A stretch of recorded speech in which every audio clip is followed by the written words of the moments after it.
What's going on, guys? This is Raymond Iron by McKinney. Got my Iron Man sunglasses from yesterday. And today I want to talk about that there's no external power that operates on its own. Our bodies, our brains, our hearts, bodily organs,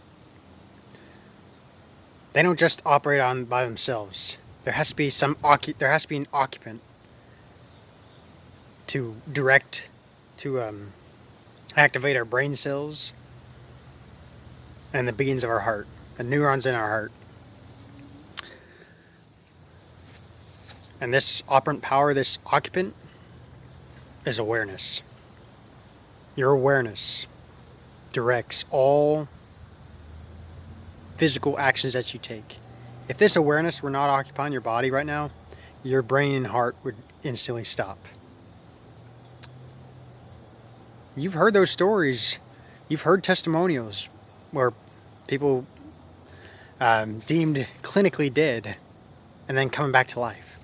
Because I'm reading this one book. It's called What Tom Sawyer Learned from Dying. And I believe he was an agnostic or an atheist before he, and a person who has known him well was actually my mother's. She was my mother's tutor, writing tutor for writing at Berea College, where my mom went here in Berea, Kentucky, and heard this guy reading so far that he got,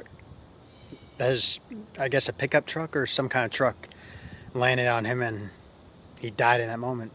I think he was clinically dead for about 15 or 20 minutes, and came back to life, giving a message to the human collective that these gifts. He was agnostic or atheist before this happened. But then he developed this higher awareness, these psychic abilities. And we all have it, guys. It's just become more aware, deeply aware of it. I'm talking about, and the one who was, I think, traveling with him. My mom's writing mentor. She had abilities where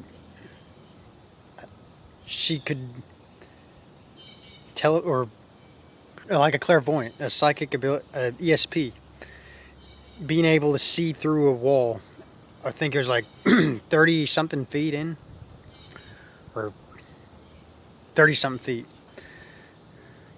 But the whole point of this story of giving you these examples, guys, is nothing in this world operates on its own. The leaves blowing on this tree doesn't operate on its own without someone's awareness on it. Nothing. They're only shadows. This world is just a world of shadows, guys. The world of Egypt. The land of Egypt is just the land of shadows. And we give life to those shadows with our awareness. Awareness. The collective awareness gives life to these shadows.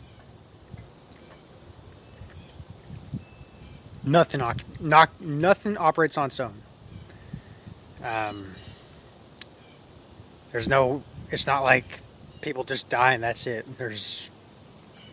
Because that's a limited way of thinking, guys. Life is forever. Life is forever expanding. And in these human bodies, this is the limit of contraction. That this infinitude of creation is within our imagination. Though it seems so inconceivable to grasp. I'm sure, like, people like Stephen Hawking. Yeah, he's a hardcore atheist. I know that, but you gotta realize he had that he couldn't walk, guys. he was in the wheelchair and had to communicate through a computer. So yeah, I can understand where he's coming from. But I want to give this message to you guys to know that no matter what situation you're in,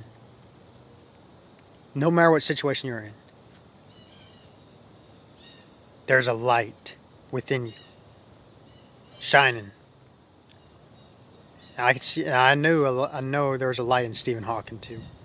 He gave life, even though he was hooked up to a computer. Someone had to imagine it and use their awareness to actually imagine and create that thing for Stephen Hawking to communicate with other people. Nothing operates on its own without this awareness, this occupant awareness. So, yeah, this is a message to anyone. I don't want it to be exclusive to people who are, highly religious or whatever. I want this message to be for anyone, especially going through times that just feels like I don't believe in God. I don't believe in this power of God.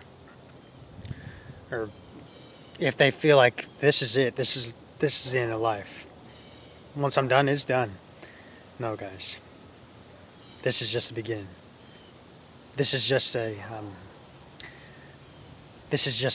kind of like a temporary area. We're just experiencing life. And the next one that awaits us is the next adventure of life. Live life to the fullest, guys. Because even though there's amazing scientists, like again, Stephen Hawking, realize that they don't know everything either, guys. It all comes down to experience. We're all experiencing something. We're all experiencing different interests in our realities. This assumption, our assumptions, the one who's occupying, that's the one assuming within our bodies. And then it expresses outward our physical experiences. So there's nothing random in this universe, guys. Even though those who assume it's random is going to appear random.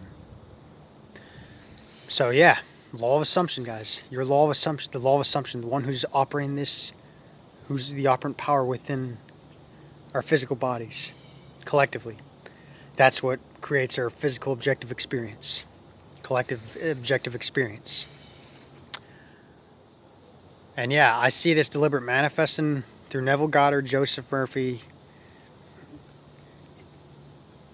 Very scientifically, kind of scientifically, or in a mixture of science and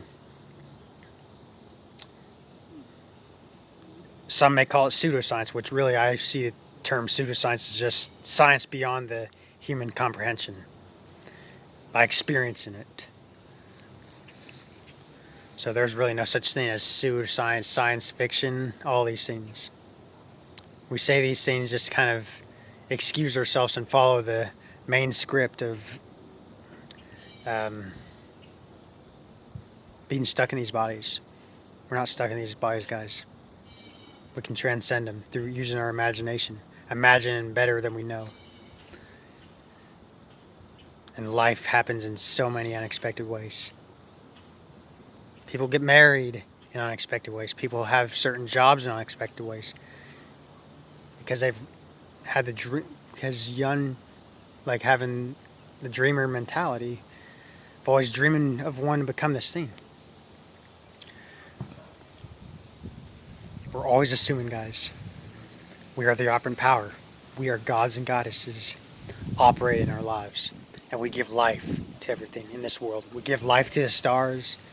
We give life to the galaxies, everything that's within us, guys. We're just being aware. Awareness is just being aware of itself, pretty much. And I know that sounds trippy, especially to the analytical mind, but that's literally the infinity of creation. Everything exists now, guys. It's just a matter of tuning into awareness. Whether it's through, again, affirmations, scripting, visualization, eavesdropping, etc. Any of these methods, by tuning into an interest and to really live from that state in your imagination as if it were an objective fact, and it will objectify itself. I'm not saying excuse yourself from your current reality. Make the best of your current reality. Just like from one channel by Illuminating Joy, Amy, I like how she said, make the best of your current reality. Even though it may seem crappy in the moment, make the best of your current reality anyway, and know that you can get your manifestation. Know, and not to obsess over it, but just to let go of that obsession and know that you can still have that desire by assuming that you already have it. That's already coming your way. That's already here. So yeah, make the best of both worlds, guys. Live in the world of logic and magic. So I hope this video helps, and I bless you all, and happy manifesting.